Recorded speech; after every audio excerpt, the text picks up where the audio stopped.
आदरणीय दर्शकबिन नमस्कार। आफू उठे परिवार उठ्छ, परिवार उठे समाज, समाज उठे समग्र देश उठ्छ। उठौं समृद्धिका लागि। म सुदर्शन आचार्य। दर्शकबिन, हामी हरेक दिन जसो नयाँ विषय वस्तु र नयाँ जानकारीका साथ हजुरहरूसँग उपस्थित हुँदै आएका छौँ। आज पनि खास गरेर कोरोनाकै सन्दर्भ र विशेष गरी पछिल्लो केही दिन यता तराईका जिल्लाहरू जो कोरोनाबाट अति उच्च जोखिममा रहेका छन्। सरकारले लकडाउन गरेको थियो, लकडाउन पनि हट्यो, तर कोरोनाको संक्रमण भने पछिल्लो केही दिन यता थप बढ्दै गएको छ। विशेष गरी तराईका जिल्लाहरूमा संक्रमणको दर बढ्न थालेको छ। विदेशबाट र भारतबाट नेपाल प्रवेश गरेकाहरूमा कोरोना संक्रमण देखिए पनि पछिल्लो समय भने समुदाय स्तरमै कोरोना संक्रमण फैलिन थालेको छ। आज हामी विशेष गरेर तराईका जिल्लाहरू जो भारतीय नाकासँग अथवा भारतसँग जोडिएका सीमावर्ती जिल्लाहरू छन्, ती जिल्लाहरूमा कोरोनाको संक्रमण दर उच्च हुन थाले सँगसँगै त्यहाँका स्थानीय प्रशासनहरूले लकडाउनदेखि निषेधाज्ञासम्म जारी गर्न थालेको अवस्था छ। आज यिनै विषयवस्तुमा केन्द्रित रहेर विशेष गरी तराई जिल्लासँग सम्बन्धित रहेर हाम्रा जिल्ला सहकर्मीहरूसँग जोडिएर त्यहाँको अवस्था के छ, कसरी कोरोना नियन्त्रण गर्नको लागि स्थानीय सरकारहरूले लकडाउन अथवा निषेधाज्ञा पनि जारी गरेको अवस्था छ, समग्र यिनी पेरिफेरीमा रहेर हामी विभिन्न जिल्लाका संवाददाताहरूसँग जोडिएर प्रत्यक्ष रूपमा कुराकानी गर्ने प्रयास गर्नेछौँ। पक्कै पनि दर्शकबिन, कोरोना संक्रमणको दर तराईका जिल्लाहरूमा बढेको छ।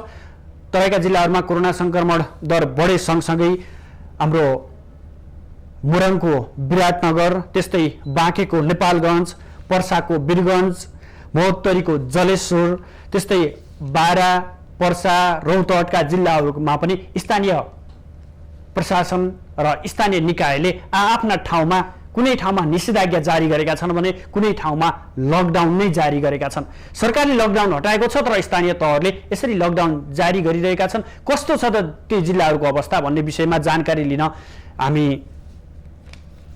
यतिखेर मोरङतर्फ लाग्न चाहन्छौँ, जहाँबाट हाम्रा वरिष्ठ संवाददाता अभिजाल विष्ट प्रत्यक्ष सम्पर्कमा जोडिनु भएको छ। अभिजालजी। हजुर सुदर्शनजी।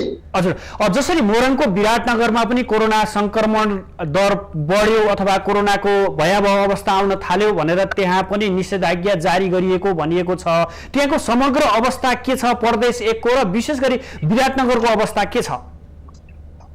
सुदर्शनजी, अहिले प्रदेश नम्बर 1 को जुन कोरोना संक्रमितको संख्या चाहिँ दिनदिनै बढिरहेको अवस्था छ। यहाँको संक्रमितको संख्या यसो हेर्ने हो भने यो गए हप्तादेखि चाहिँ संक्रमितको संख्या चाहिँ वात्तै बढेको छ, जसको कारणले गर्दाखेरि प्रदेश नम्बर 1 का केही नगरपालिकाहरूमा र विशेष गरी विराटनगर महानगरपालिकाले लकडाउन गत शुक्रबारदेखि 2 हप्ताको लागि गरेको छ। त्यस कारणले के देखिन्छ भनेदेखि विशेष गरी 1 नम्बर प्रदेशको यो भारतीय सिमानासँग जोडिएका ती जिल्ला र गाउँपालिका नगरपालिकामा संक्रमणको संख्या चाहिँ अत्यन्तै बढेको छ। विशेष गरी 1 नम्बर प्रदेशको राजधानी विराटनगरमा भन्ने हो भने यहाँनिर चिकित्सकदेखि लिएर वरिष्ठ चिकित्सकदेखि लिएर डाक्टरदेखि लिएर सुरक्षाकर्मी र त्यस पछाडि स्टाफ नर्सहरूलाई समेत संक्रमित हुन थालिसकेपछि यहाँको अवस्था भयभीत अवस्थामा देखिएको छ। तसर्थ प्रदेश सरकारले आफ्नो पाटोमा काम पनि गर्दै होला, स्थानीय निकायले पनि आफ्नो पाटोमा काम गर्दै होला। 1 नम्बर प्रदेशको आइसोलेसन बेडहरू पनि अहिले पूर्ण रूपमा भरिएको छ र प्रदेश सरकारले के भन्न थालेको छ भने पोजिटिभ देखिसकेपछि वो आइसोलेसन चाहिँ होम आइसोलेसनमा बस्नको लागि आग्रहसम्म गरेको छ। यसले के देखाउँछ भने जसरी प्रदेश सरकार र स्थानीय सरकारले चाहिँ आइसोलेसनको बेडहरू तयार पार्नु पर्थ्यो, त्यो चाहिँ पूर्ण रूपमा उनीहरूले चाहिँ नबनाइसकेको अवस्थाको कारणले गर्दा होम क्वारेन्टाइन सँगसँगै होम आइसोलेसन पनि बस्नुपर्ने अवस्था देखिएको कारणले गर्दाखेरि 1 नम्बर प्रदेशको यो कोरोना संक्रमितको संख्या चाहिँ बढ्ने र समुदायसम्म चाहिँ स्प्रेड फैलिएको अवस्था देखिन्छ। अभिजालजी तपाईँले यसो बताइरहँदा तपाईँ पछिल्लो अपडेट हुनुहुन्छ त्यहाँ प्रदेश 1 मा कति संक्रमित छन् र दिनौँ जसो कति मात्रामा परीक्षण गरिएको छ त? सुदर्शनजी, हामी अपडेट नहुने भन्ने त कुरै आएन होइन। अहिले विशेष गरी यो संक्रमणको कालमा विशेष गरी कोरोनाबाट आफू पनि कसरी सुरक्षित हुने र पब्लिकलाई हाम्रो टेलिभिजन मार्फत सबैलाई चाहिँ सूचना चाहिँ सुशिक्षित कसरी गर्ने भन्ने अभियान पनि हाम्रो टेलिभिजनद्वारा त्यस कारणले गर्दा पनि सूचनाको लागि चाहिँ हामी अपडेट नै रहिरहन्छौँ। अहिलेसम्म प्रदेश सरकारले चाहिँ 1044 जनाको PCR परीक्षण गरेको छ। त्यसमध्ये चाहिँ विशेष गरी अहिले चाहिँ 202 जना यो आइसोलेसनमा अहिले भर्ना भएका छन् भने केही निको भएर पनि गएको अवस्था प्रदेश 1 को सामाजिक विकास मन्त्रालयले जनाइरहेको छ। त्यो अपडेट छ। विशेष गरी झापामा अहिले पनि 13 जना छन्, मोरङमा अहिले 12 जना जति होइन, इलाममा चाहिँ 5 जना। त्यसै गरी यो आइसोलेसनमा बसेको संख्या छन् भने त्योभन्दा बढी चाहिँ अहिले 222 जना चाहिँ पूर्ण रूपमा आइसोलेसनमा बसेको संख्याको तथ्याङ्क छ। र विशेष गरी विराटनगर महानगरपालिका भित्र चाहिँ यो हस्पिटलहरूमा चाहिँ काम गर्ने चिकित्सकहरू, डाक्टरहरू, त्यस पछाडि स्टाफ नर्सहरू, स्वास्थ्य कर्मीहरूमा देखिसकेपछि केही हस्पिटललाई सिल गरेको छ। आज मात्रै यहाँनिर एउटा म्याक्स हस्पिटल थियो, त्यसलाई पनि उसले सिल गरेको छ स्थानीय निकायको कोभिड-19 जुन यो के अरे कोरोना म्यानेजमेन्ट कमिटीले चाहिँ आइसोलेसनलाई चाहिँ सिल गरेको छ भने त्यस्तै गरी चाहिँ कोशी अस्पतालको इमर्जेन्सी वार्डलाई पनि सिल गरेको छ। यो डाटाहरू चाहिँ अझै बढ्ने तथ्याङ्क छ, किनभने एउटा कोशी हस्पिटलको आइसोलेसन टेस्ट गर्ने PCR टेस्ट गर्ने मेसिन बिग्रेको छ र बिग्रिसकिसकेपछि अलिकति परीक्षणको दायरा चाहिँ बढाउनु पर्ने हो, तर मेसिन बिग्रेको छ। परीक्षणको लागि PCR टेस्ट गर्ने मानिसहरूको यहाँनिर लाइन लागेको छ। तसर्थ अझै एकुरेट डाटाहरू चाहिँ अझै आउन बाँकी छ। जति आएको छ अहिलेसम्म प्रदेश सरकारले 1044 जनाको PCR टेस्ट गरेको छ। हजुर, अभिजालजी, जस्तो यो सीमावर्ती क्षेत्रहरूमा अहिले भारतबाट आउने क्रम कस्तो छ र समुदाय स्तरमा फैलिन थाल्यो कोरोना भनेर जस्तै स्थानीय तहहरूले निषेधाज्ञादेखि लकडाउन पनि गरेको अवस्था छ, सीमाको अवस्था के छ र भारतबाट नेपाल आउने र नेपालबाट भारत जाने संख्या कस्तो छ दिनौ जसो? सुदर्शनजी, विशेष गरी यो विराटनगर चाहिँ पूर्वी नाका पनि हो। यसै गरी इलामको जुन के अरे झापाको काँटाढुक्कामा एउटा नाका हो। विशेष गरी ठुलो यातायात वारिपारी गर्ने एउटा नाका हो। विशेष गरी विराटनगरमा चाहिँ दैनिक 300 को हाराहारीमा यताबाट चाहिँ केही थोरै इन्डिया जाने र इन्डियाबाट बढी चाहिँ यहाँनिर चाहिँ आउने संख्या बढेको छ। केही दिनदेखि त्यो मात्रा चाहिँ घटेको, तर पनि सुरक्षा निकाय त्यसको एकुरेट डाटाहरू चाहिँ हामीलाई चाहिँ उनीहरूले जानकारी गराइरहेको अवस्था छ। विशेष गरी विराटनगरमा किन बढी आउँदा रहेछन् भने यहाँनिर चाहिँ औद्योगिक क्षेत्रहरू चाहिँ नेपाल सरकारले चाहिँ खुलाइसकिसकेपछि औद्योगिक क्षेत्रमा काम गर्ने, फ्याक्ट्रीमा काम गर्ने कामदारहरू चाहिँ उताबाट आउने र त्यसको पनि कुनै PCR टेस्ट नगर्ने।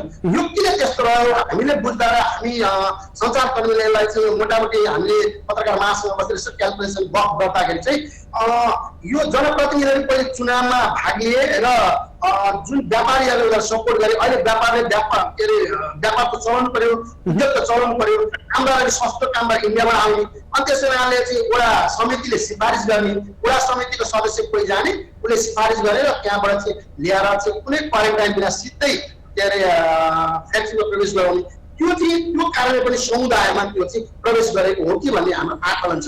हुन त यो जनप्रतिनिधिहरूले भन्न तयार छैनन् होइन, यहाँका जनप्रतिनिधिले भन्न तयार छैन, हामी अनेक कुरा गर्यौँ, त्यो तयार छैनन्, तर पनि समुदायमा चाहिँ त्यसरी प्रवेश गर्यो कि भन्ने हाम्रो आकलन पनि छ र हामीले सूचना पनि त्यसरी प्रभावित गरेका छौँ होइन, त्यसलाई प्रभाव गरेका छौँ।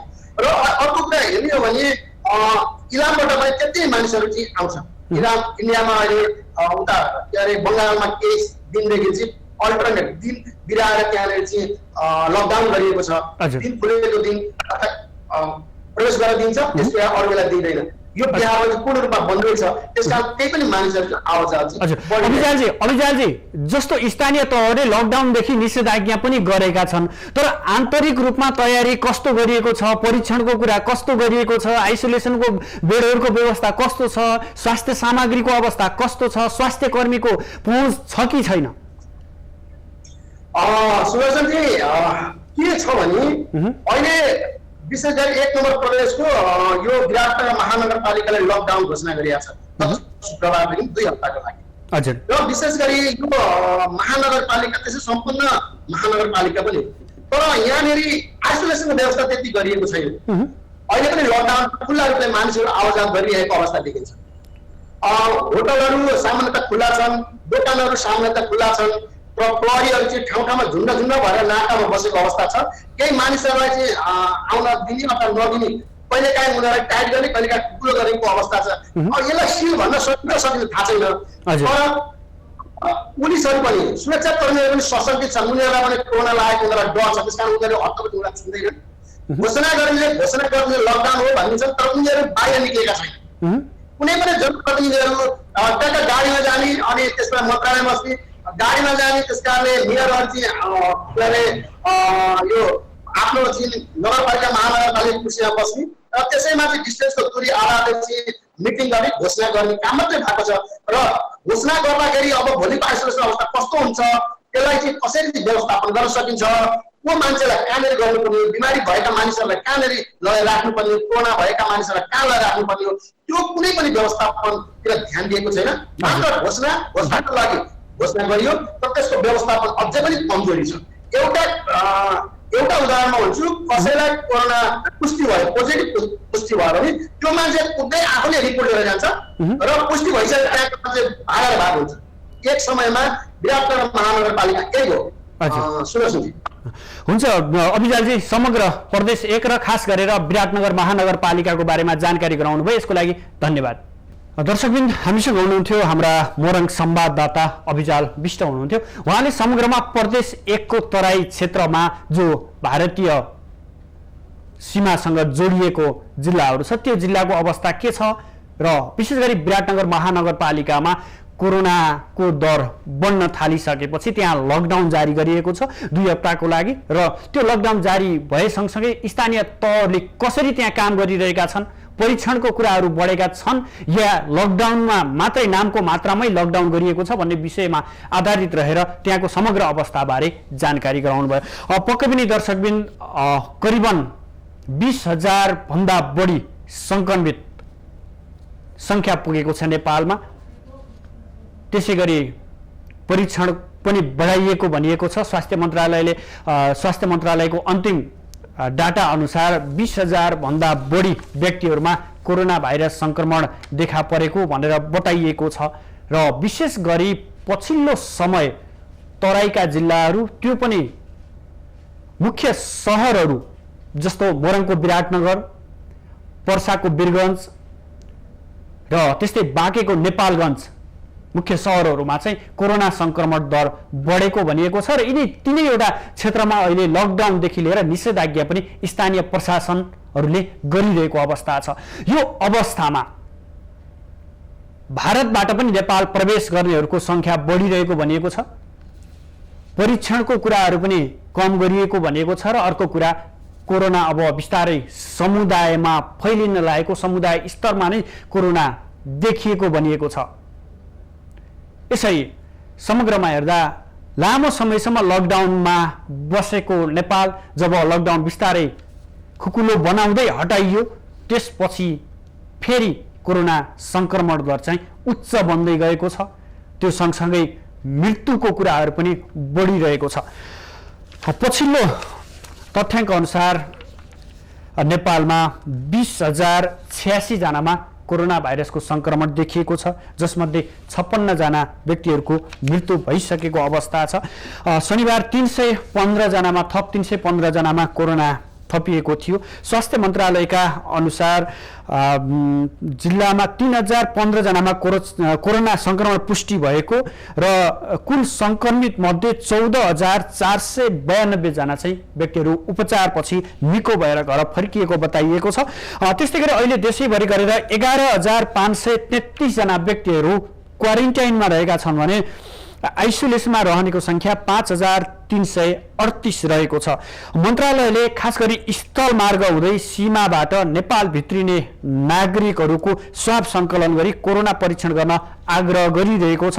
धेरै ठाउँमा भारतबाट आएका व्यक्तिहरूलाई कोरोना परीक्षण नगरी घर पठाउने गरेको पाइएकोले यस्तो नगर्न मन्त्रालयले आग्रह गरेको छ र यसरी परीक्षण बिना परीक्षण नै आफ्ना स्थानीय तहमा भारतबाट आएका व्यक्तिहरू पुगिसकेको अवस्थाले गर्दा अब समुदाय स्तरमै कोरोनाको संक्रमण बढेको छ र कोरोनाको अवस्था अब झन् भयावह हुने अवस्थाले गर्दा विभिन्न स्थानीय तहहरूले लकडाउनदेखि लिएर निषेधाज्ञासम्म जारी गरेको अवस्था छ। विशेष गरी हामीले हेर्न सक्छौँ प्रदेश नम्बर 2 का अधिकांश जिल्लाहरूमा अहिले कोरोनाको संक्रमण दिनौं जसो बढिरहेको अवस्था छ। यता महोत्तरीको जलेश्वर सदरमुकाम जलेश्वरमा निषेधाज्ञा जारी गरेसँगै अत्यावश्यक बाहेकका सेवा सुविधाहरू पनि बन्द भएका छन्। स्थानीय प्रशासनले सूचना जारी गर्दै शुक्रबार राति 11 बजेदेखि लागू हुने गरी त्यहाँ 5 दिनका लागि निषेधाज्ञा जारी गरेको छ, जहाँ अत्यावश्यक सेवा बाहेक बाहिर निस्किन र कुनै पनि कार्यक्रमहरू गर्नलाई रोक लगाइएको अवस्था छ। दर्शकबिन हामी पर्सालाई पनि हेर्न सक्छौँ। खास गरेर पर्साको वीरगञ्जमा हिजो मात्रै शनिबार मात्रै 45 जना व्यक्तिहरूमा कोरोना संक्रमण देखा परेको थियो, जहाँका महानगर प्रमुख विजय सरावकी समेत कोरोना संक्रमण पुष्टि भएको छ र उहाँको परिवारमा पनि कोरोना संक्रमण देखिएको भनेको छ। त्यसै गरी नगर प्रमुखको कन्ट्याक्ट ट्रेसिङमा परेका वीरगञ्जका 11, श्रीपुरका 18 र 45 वीरगञ्ज 13 का 30 र 19 वर्षीय पुरुषमा पनि कोरोना पुष्टि भएको भनिएको छ। त्यस्तै गरी अन्य संक्रमितको ट्रेसिङमा परेका वीरगञ्ज 11 का 36 वर्षका पुरुष र 40 वर्षीय 2 महिलाको PCR परीक्षण पनि पोजिटिभ आएको बताइएको छ।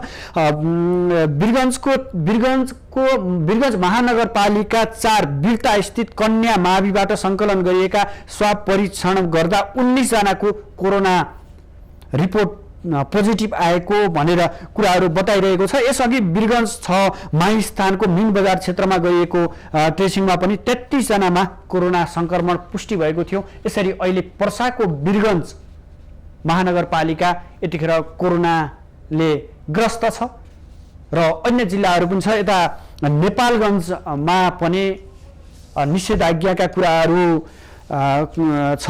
आजबाट 3 दिनसम्म पूर्ण रूपमा बाँकेको नेपालगञ्जमा पनि निषेधाज्ञा जारी गरिएको छ। संक्रमित बढ्न थालेपछि संक्रमणको दर बढ्दै गएपछि निषेधाज्ञा जारी गर्नु परेको त्यहाँका प्रमुख जिल्ला अधिकारीले जानकारी गराउनु भएको छ।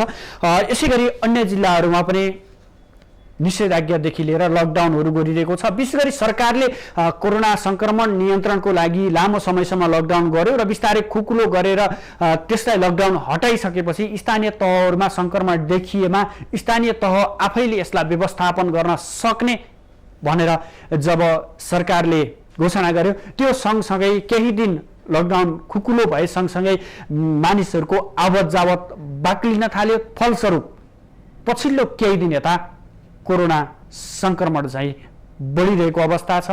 विशेष गरी तराईका जिल्लाहरूमा कोरोना संक्रमणको दर बढिरहेको छ र विशेष गरेर समुदाय स्तरमा नै कोरोनाको संक्रमण बढ्न थालेको छ, जसले गर्दा स्थानीय तहहरूले आफ्ना स्थानीय तहहरूमा चाहिँ निषेधाज्ञादेखि लिएर लकडाउनसम्म गरिरहेको अवस्था छ। दर्शकबिन हामी एकचोटि विश्व परिवेशलाई पनि निहालौँ।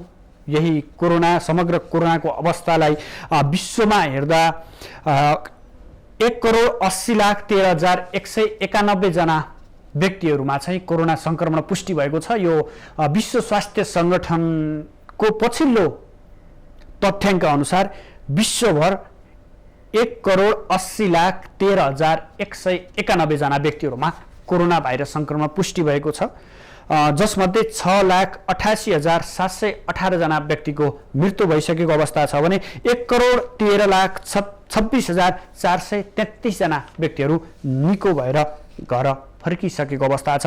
दर्शकबिन आज हामी विशेष गरेर तराईका क्षेत्रहरूमा कोरोना संक्रमण दर निकै बढ्न थालिसकेपछि स्थानीय प्रशासनहरू स्थानीय तहहरूले चाहिँ त्यहाँ निषेधाज्ञादेखि लिएर लकडाउनसम्म गरिरहेको अवस्था छ। यही विषयमा थप जानकारी लिन हामी यतिखेर रौतहटतर्फ लाग्न चाहन्छौँ, जहाँबाट हाम्रा संवाददाता राकेश यादव प्रत्यक्ष रूपमा जोडिनु भएको छ। राकेशज्यू, हजुर सुदर्शन हजुर के छ रौतहटको पछिल्लो अवस्था के छ? रौतहटका स्थानीय तहहरूले यसलाई कसरी व्यवस्थापन गरिरहेका छन्?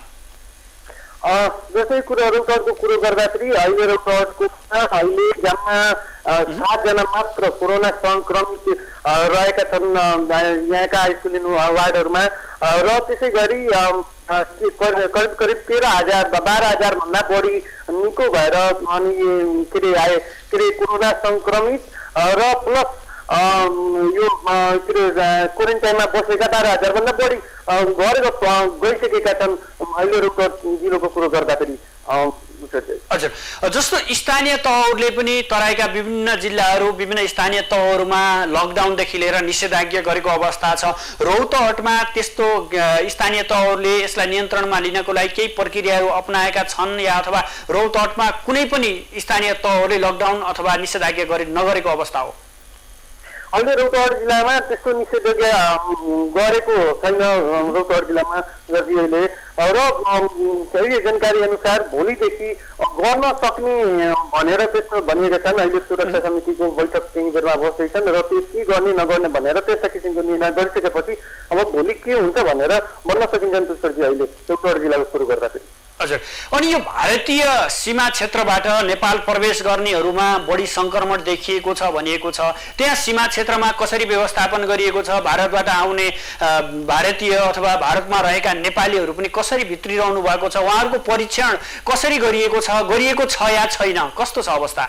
अब यो खुला सिमाना भएको कारणले गर्दाखेरि यो भारतीयहरू नेपालमा प्रवेश गर्ने र यहाँ नेपालीहरू पनि भारतमा किनमेल गर्नको लागि त्यहाँ प्रवेश गरिरहेका छन् अहिले पर्दा। त्यसै पनि तस्करीको कुरोहरू पनि त्यहाँ हेरेर पर्दाखेरि सामान ओसार पोसार गर्नेको सङ्ख्याहरू पनि बढिरहेका छन्। र त्यो गतिविधि हेर्दा अनि यो गतिविधि बन्द भएन भने पक्का नै यो रौतहट जिल्लामा पनि अरू जिल्ला जस्तै पर्सा जिल्लामा अहिले व्यापक समाजमा फैलिएका छन् त्यस्तै यहाँ पनि हुन सक्ने देखिएका छन् यो अवस्था हेर्नुपर्दा पुष्पजी। र त्यसै गरी यो अहिलेसम्म रौतहट जिल्लामा यो समाजमा या धेरैकै सेन्टरमा देखा परेका छैनन् र यो अवस्था र यो जुन आवत जावत छन् त्यसलाई रोक्न सकिएन भने यहाँ यो समाजमा फैल्न सक्ने डर भइसकेका छन् र यहाँका एसएमईहरू पनि सुरक्षित भइसकेका छन् अहिले कुरो गर्दा रौतहट जिल्लाको। हजुर स्थानीय तहहरू अथवा प्रशासनले के गरिरहेको छ? त्यहाँनिर परीक्षणको दायरा जिल्लामा कसरी गरिएको छ? कुरो रौतहट जिल्लाको कुरा गर्दाखेरि त्यहाँ स्थानीय तहहरूले हरेक स्थानीय तहले आफ्नो क्वारेन्टाइनहरू राखेको र यो खुक्लो हुँदै गर्दा केही दिन अगाडिदेखि नै खुक्लो हुँदै गर्दा अब लकडाउन खोलिसकेपछि यो सामान्य बिस्तारै सामान्य हुँदै गएका छन् र त्यो अब रौतहट जिल्ला भन्ने लगायत यहाँ तराईका जिल्लाहरूमा धेरै नै सिमानाहरू खुलेका खुल्ला छन्, ओपन बोर्डर छन् र त्यो ओपन बोर्डर कारणले गर्दा यहाँका जुन अब लकडाउनका कारण केही अब सामानहरू सजिलो सामानहरू घटेका छन्। त्यसै गरी अहिले खेतीपाती गर्ने समय पनि छन् र कतिपय किसानहरू मल खादहरूको लागि पनि पारी गएर यो सस्तोमा मल खाद पाउने भएकाले पारी गएर मल खाद किन्ने गर्ने र उताको लादा कपडा किन्ने मान्छेहरू यता नेपालमा प्रवेश गर्दै गरेको अवस्था अहिले देखिएका छन्। तुषारजी अहिले कुरो गर्दा हुन्छ राकेशजी, समग्र जिल्लाको अवस्थाबारे जानकारी गराउनु भयो, यसको लागि धन्यवाद। धन्यवाद। दर्शकबिन हामीसँग हुनुहुन्थ्यो हाम्रा रौतहट सहकर्मी राकेश यादव। उहाँले समग्रमा रौतहट जिल्लामा कुनै पनि स्थानीय तहहरूले निषेधाज्ञा र लकडाउन जारी नगरिसकेको अवस्था हो।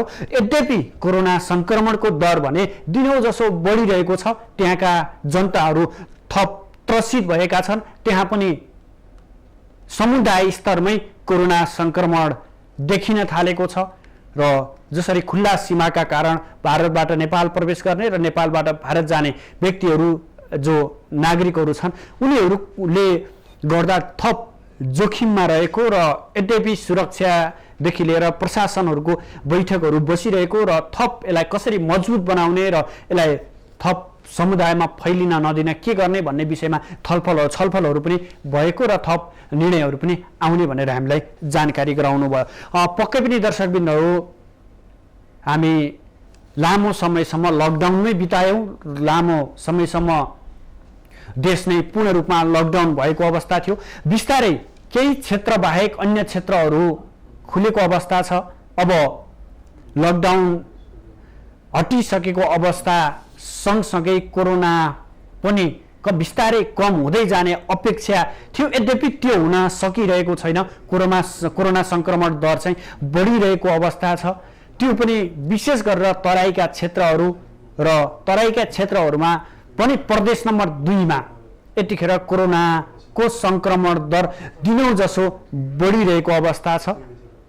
यो अवस्थामा स्थानीय प्रशासन, स्थानीय निकायहरूले आफ्ना स्थानीय निकायमा कोरोना संक्रमण नियन्त्रण कसरी गर्न सकिन्छ भन्ने उपायहरू अवलम्बन गर्ने क्रममा निषेधाज्ञादेखि लिएर लकडाउनसम्म गरिरहेको अवस्था छ। यो समग्र अवस्था, देशकै अवस्था, विश्वकै अवस्था आजिब भइसकेको बेलामा कोरोना संक्रमणले विश्व नै त्रसित भइरहेको अवस्थामा नेपाल पनि यसबाट अछुतो रहन सकिरहेको छैन।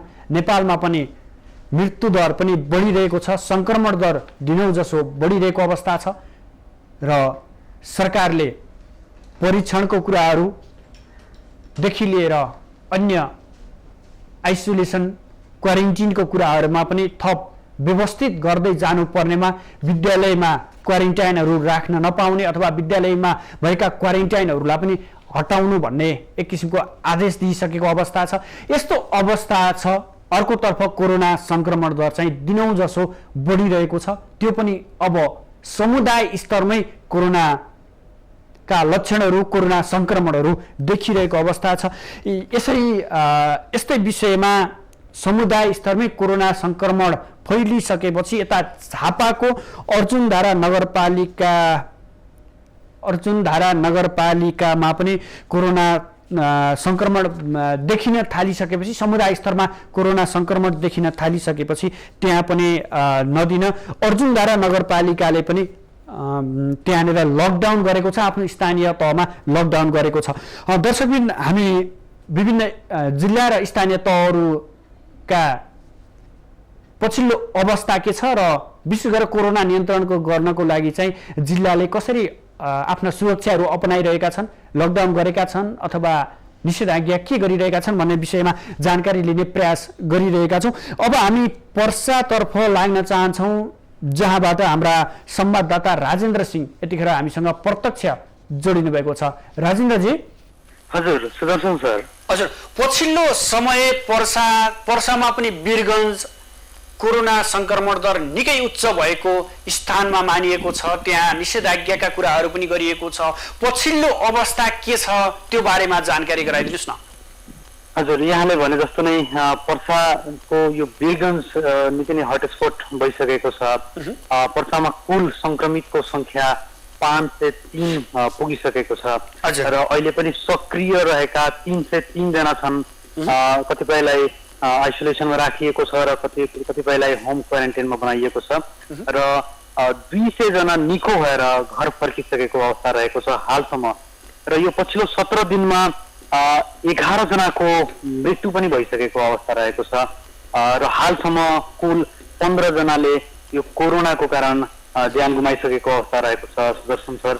र यो साउन महिनामा मात्रै 11 जनाले ज्यान गुमाएका छन् र यसमा 1 जना भारतीय नागरिक रहेका छन्। बाँकी 12 पर्सा रौतहटका मिलाएर 15 जना हालसम्म यसबाट मृत्यु भइसकेको अवस्था रहेको छ। यहाँको अवस्था निकै नै भयावह भइसकेको छ। स्थिति नियन्त्रणभन्दा बाहिर रहेको छ र हिजो मात्रै शनिबार 45 जना संक्रमित फेरि थपिएका छन्, जसमध्ये 5 वर्षको बालकदेखि 65 वर्ष उमेर समूहका रहेका छन्। त्यसमध्ये 14 जना महिला र 31 जना पुरुष रहेका छन्। र यति बेला वीरगञ्ज महानगरपालिकाका महानगर प्रमुख पनि आफै कोभिडबाट संक्रमित हुनुहुन्छ र उहाँको काठमाडौँमै उपचार भएको भनिएको छ। सांसद संक्रमित भेटिएका छन्। राजेन्द्रजी, तपाईँले प्रसङ्ग उठाउनु भयो कि त्यहाँको मेयरमा पनि कोरोना संक्रमण देखिएको छ भन्नुभएको छ, उहाँको परिवारमा पनि पोजिटिभ देखियो भन्ने कुराहरू आएको छ नि? हजुर हजुर, पछिल्लो पटक यो महानगर प्रमुख विजय कुमार सरावगी सहित उनको श्रीमती, उनको छोरी र उनको परिवारको 6 जनामा यो संक्रमण भेटिएको छ। हजुर, र त्यो बाहेक पर्सा निर्वाचन क्षेत्र नम्बर 1 का प्रतिनिधि सभा सदस्य माननीय प्रदीप यादव हुनुहुन्छ, उहाँ पनि संक्रमित हुनुहुन्छ र उहाँ घरमै आइसोलेटेड हुनुहुन्छ र उहाँका ड्राइभर जो हुनुहुन्छ उहाँ पनि संक्रमित भेटिनु भएको छ।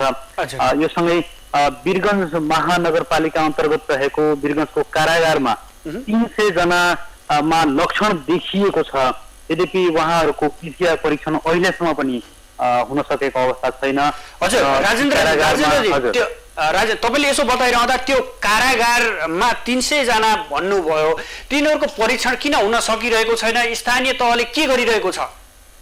अहिले यो जुन यो अस्पतालको संख्या बढाउनु पर्ने यहाँका स्थानीय तहहरू सक्रिय देख्नु भएको छ। पछिल्लो समय नारायणी अस्पताल कोभिड अस्पतालको रूपमा थियो, पछि फेरि त्यो नारायणी अस्पतालमा परिणत भयो र जसरी यो संख्या बढ्दै गएको छ पर्सा जिल्लामा संक्रमितको संख्या बढ्दै गएपछि त्यो संक्रमितलाई कहाँ राख्ने भन्ने एउटा छुट्टै किसिमको तनाव छ यहाँका स्थानीय प्रशासनमा।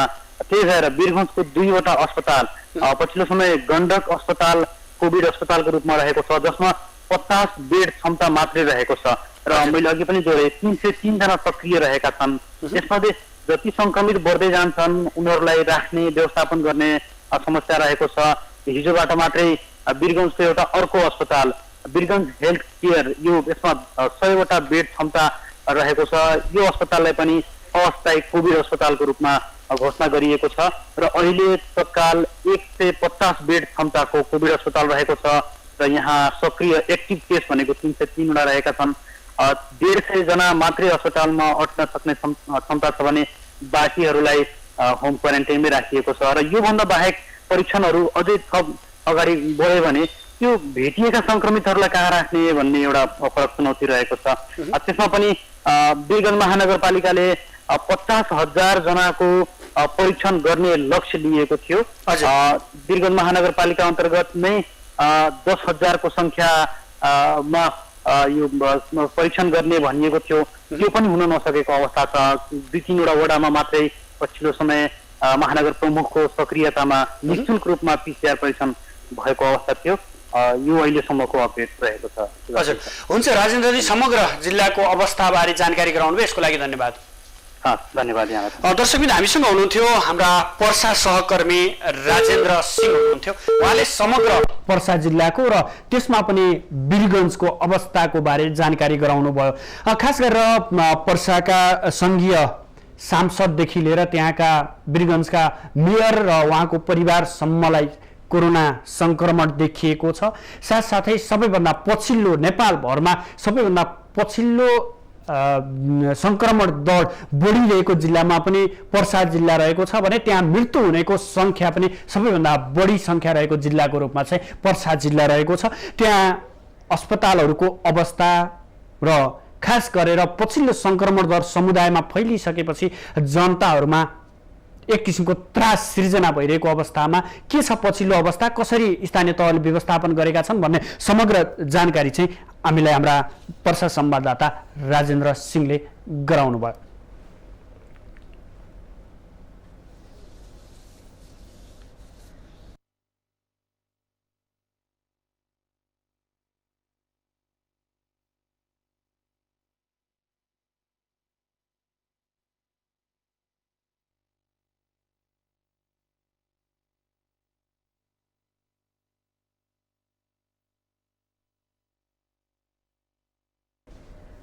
दर्शकबिन हामीले तपाईहरूलाई विशेष गरेर आज तराईका जिल्लाहरू जो भारतसँग सीमा जोडिएका जिल्लाहरू छ त्यो जिल्लाहरूमा पछिल्लो समय कोरोना संक्रमण दर निकै बढिरहेको अवस्था छ। विशेष गरी सीमावर्ती क्षेत्रमा कोरोना परीक्षण नगरिँदा र एक देशबाट अर्को देश अथवा भारतबाट नेपाल र नेपालबाट भारतमा प्रवेश गर्ने आवत जावत गर्ने कुराहरूले गर्दा पछिल्लो समय झन् संक्रमण दर बढिरहेको अवस्थाले गर्दा तराईका जिल्लाहरूमा पछिल्लो समय कोरोना संक्रमण दर बढिरहेको छ र तराईका विभिन्न स्थानीय तहहरूले जिल्लाका स्थानीय तहहरूले आफ्नो क्षेत्रमा चाहिँ निषेधाज्ञा समेत जारी गरेको अवस्था छ र निषेधाज्ञा जारी गरेर त्यहाँ कोरोना संक्रमण दर घटाउने प्रयास अथवा त्यसलाई नियन्त्रणमा कसरी लिने भन्ने प्रयास पनि गरिरहेको अवस्था छ। दर्शकवृन्द, अब हामी बाँकेतर्फ लाग्न चाहन्छौँ जहाँबाट हाम्रा संवाददाता निशा शाह यतिखेर प्रत्यक्ष सम्पर्कमा हुनुहुन्छ। निशाजी। हजुर सुभाषजी। हजुर, जस्तो बाँकेको नेपालगञ्जमा आजदेखि निषेधाज्ञा पनि जारी गरेको अवस्था छ। पछिल्लो अवस्था के छ त्यहाँको अवस्था बताइदिनुहोस् न। अब सुदर्शनले आजबाट चाहिँ यहाँको स्थानीय प्रशासनले चाहिँ 3 दिनको लागि निषेधाज्ञा जारी गरेको छ। किनभने अब दिन प्रतिदिन जसरी कोरोना संक्रमणहरू फैलिँदै जाँदा र समुदाय स्तरमा गइसकेको कारणले गर्दाखेरि नै यसरी चाहिँ आजबाट जिल्ला प्रशासन कार्यालयले चाहिँ निषेधाज्ञा जारी गरेको हो। र यसरी आज भोलिको केही दिन यता हेर्दाखेरि समुदाय स्तरमा चाहिँ कोरोना संक्रमण फैलिएपछि यो निर्णय गरेको हो। जस्तो पछिल्लो बाँकेमा कतिजना संक्रमितहरू देखिएका छन्, के छ पछिल्लो अवस्था? अहिले पछिल्लो अवस्थाको कुरा गरिरहनु पर्दा किनभने वैशाख को तेस्रो सातामा पहिलो पटक यहाँ एकजना संक्रमण देखिएका थिए जो उनी मदरसामा पढाउँथे। त्यतिखेरको अवस्थाबाट लिएर अहिलेसम्मको अवस्था जम्मा हिजोसम्मको अवस्था हेर्ने हो भने पोजिटिभ केस 437 जना थिए र अहिलेसम्म हिजोसम्म आइसोलेसनमा 50 जना रहेका छन् भने क्वारेन्टाइनमा 116 जना रहेका छन् भने जो 437 जना जो पोजिटिभ भेटिएको थियो त्यसमा निको भएर घर फर्केका 386 जना छन्। र यसरी पीसीआर को आँकडा हेर्ने हो भने 12,027 जनाको पीसीआर गरिएको छ भने आरडीटी 9,407 जनाको गरिएको थियो भने जसमध्येमा 2 जनाको मृत्यु भएको छ, 1 जना महिला र 1 जना पुरुष। र सर्वप्रथम जसरी अहिले साउन 7 गतेपछि लकडाउन खुलेसँगै अहिले बजारहरूमा चाहिँ धेरै नै भिडभाड भएको कारणले गर्दाखेरि पनि समुदाय स्तरसम्म कोरोना संक्रमण फैलिएको भनेर यहाँका स्थानीय प्रशासनले पनि भनिरहेको छ, जनताहरूले पनि त्यही भनिरहेका छन्। र अर्को कारण हेर्नु पर्दाखेरि जसरी अहिले साउन 7 गतेपछि लकडाउन खुलेपछि हाम्रो नेपालगञ्ज नाकाबाट थुप्रै मानिसहरू भारततर्फ जाने र भारतबाट नेपाल फर्कने क्रम पनि बढ्दो रहेको छ। र क्वारेन्टाइनको अवस्था पनि एकदमै नाजुक छ किनभने जतिखेर एकदमै संक्रमण बढ्न थालेको अवस्था थियो त्यतिखेर अहिले क्वारेन्टाइन सञ्चालनमा भएको छैन। नभएकै कारणले गर्दाखेरि पनि यो सहज रूपमा या यति छिटो समुदाय स्तरमा फैलिन सक्यो र जसका कारण गरेको कारण यहाँका स्थानीयवासीहरू अहिले चिन्तित र त्रसित बनेका छन्। निशाजी जस्तो 3 दिनको लागि निषेधाज्ञा भन्नुभयो, समग्र बाँके जिल्ला निषेधाज्ञा हो या नेपालगञ्ज मात्रै निषेधाज्ञा? बाँकेमा नै पुरा निषेधाज्ञा जारी गरिएको छ। हामीले यहाँको प्रशासनसँग सोधेका थियौँ यो कति दिनका लागि लकडाउन भन्ने प्रश्नमा उहाँको जवाफ थियो आज फेरि कोरोना संक्रमण आज फेरि देखियो भनेपछि यो निषेधाज्ञा फेरि बढ्न सक्ने भनेर उहाँले बताउनु भएको छ। र विशेष गरेर नेपालगञ्जको पुरानो बजार त्रिभुवन चोकबाट नै संक्रमण फैलिएको भनेर यहाँको स्थानीय प्रशासनले पनि बताइरहँदा अहिले चाहिँ नेपालगञ्जको केही चोकहरू जसरी अहिले चाहिँ त्रिभुवन चोक भयो, एकलैनी भयो, गणेशमान चोक र एकलैनीलाई चाहिँ अहिले चाहिँ सिल गर्ने भनेर अहिले भर्खरै मिटिङ चलिरहेको छ। के हुन्छ यो सिलै गर्ने हो त्यो एरियालाई या के गर्ने हो या सजगता अपनाउने हो या सुरक्षा निगरानी अझ बढाउनु पर्ने हो भनेर त्यो साँझसम्म त्यसको निर्णय हुने भनेर हाम्रो प्रशासनले जानकारी दिएको छ। हजुर निशाजी, तपाईँले यसो बताइरहँदा परीक्षणको दायरा बढाइएको छ या त अथवा निषेधाज्ञा मात्रै जारी गरिएको अवस्था हो, के छ त्यहाँ तदारुकता परीक्षणमा तदारुकता देखाउनको लागि प्रशासनहरूले के कसरी काम गरिरहेको अवस्था छ? जस्तो अब वैशाख चैतको 11 गतेबाट लकडाउन भएसँगै अब भारतबाट आउने व्यक्तिहरूका जो रोजगारको सिलसिलामा गएका थिए तिनीहरूलाई मात्रै क्वारेन्टाइनमा राखेर पीसीआर अथवा आरडीटी चेक गर्ने क्रम थियो। तर साउन 7 गतेपछि जस्तै लकडाउन खुक्लो भयो र यो समुदाय स्तरमा फैलिसकेको कारणले गर्दाखेरि अहिले समुदाय स्तरमा पनि गरिएको छ। तर यसो कुरा गरिरहनु पर्दा बाँकेमा 20 लाखको जनसङ्ख्या रहेको छ र 20 लाख जनसङ्ख्याको कुराकानी गर्ने हो भने चाहिँ अहिलेसम्म 12,027 जनाको मात्रै पीसीआर टेस्ट गरिएको छ। र जसरी अहिले समुदाय स्तरमा फैलिसकेपछि यहाँका स्थानीय जनताहरू जो हुन्छन् यहाँका मानिसहरूले चाहिँ अब प्रत्येक घरबाट 1 जनाको चाहिँ PCR अथवा आरडिटी गर्ने भनेर अहिले चाहिँ एउटा आन्दोलन भन्नाले एउटा जिटी तहको एउटा आन्दोलन गर्ने भनेर पनि भनिरहेका छन् र चोकहरूमा गएर एउटा सानोतिनो र्याली पनि गरिरहेका छन्, एक घर एक PCR भनेर। तर यहाँ को प्रशासनले अलि त्यो सहज नहुने या गर्न नसकिने भनेर बताएको छ। हुन्छ निशाजी, त्यहाँको पछिल्लो अवस्थाबारे जानकारी गराइदिनु भयो, यसको लागि धन्यवाद। दर्शकबिन, हामीसँग हुनुहुन्थ्यो हाम्रा बाँके सहकर्मी निशा शाह हुनुहुन्थ्यो। उहाँले समग्रमा बाँकेको अवस्था के छ र आजदेखि 3 दिनसम्म निषेधाज्ञा जारी गरिएको छ र निषेधाज्ञा समग्र जिल्लाभर निषेधाज्ञा जारी गर्दै गर्दा परीक्षणको दायरालाई कसरी बढाइएको छ र निषेधाज्ञामा कसरी त्यहाँका स्थानीय प्रशासन र स्थानीय निकायहरूले कसरी काम गरिरहेका छन् भन्ने समग्र अवस्थाको बारेमा चाहिँ जानकारी गराउनु भयो। दर्शकबिन, पछिल्लो समय कोरोना संक्रमण दर बढिरहेको छ। यद्यपि समग्र देशमा लकडाउन छैन। केही स्थानीय तहहरूले विशेष गरेर तराईका जिल्लाहरूका स्थानीय तहहरूले चाहिँ लकडाउन र निषेधाज्ञा जारी गरेको अवस्था छ। यद्यपि देश खुलिसकेको अवस्था हो अथवा देशमा सरकारले लकडाउन हटाइसकेको अवस्था हो। यद्यपि कुनै सिनेमा हलहरूदेखि र ठुला कार्यक्रमहरू पनि अझै पनि रोकिएका छन्। अन्तर्राष्ट्रिय उडानका कुराहरू अझै पनि रोकिएका छन्। विद्यालयको पठन पाठन, विश्वविद्यालयको पठन पाठन रोकिएको छ। यद्यपि अन्य क्षेत्रहरू भने खुलिसकेको अवस्था हो। आज हामी विशेष गरेर तराईका क्षेत्रहरूमा पनि भारतसँग सीमा जोडिएका विभिन्न स्थानीय तहहरूमा कोरोना संक्रमण दर बढ्दै गयो। समुदाय स्थलमै कोरोनाको दर बढ्न थालिसकेपछि स्थानीय तहहरूले लगाएको निषेधाज्ञा र लकडाउनको अवस्था के छ, तराईका जिल्लाहरूमा कसरी कामहरू भइरहेको छ भन्ने सन्दर्भलाई लिएर हाम्रा विभिन्न जिल्लाका सहकर्मीहरूसँग जोडिएर त्यहाँको पछिल्लो अवस्थाबारे जानकारी लिने प्रयास गऱ्यौँ।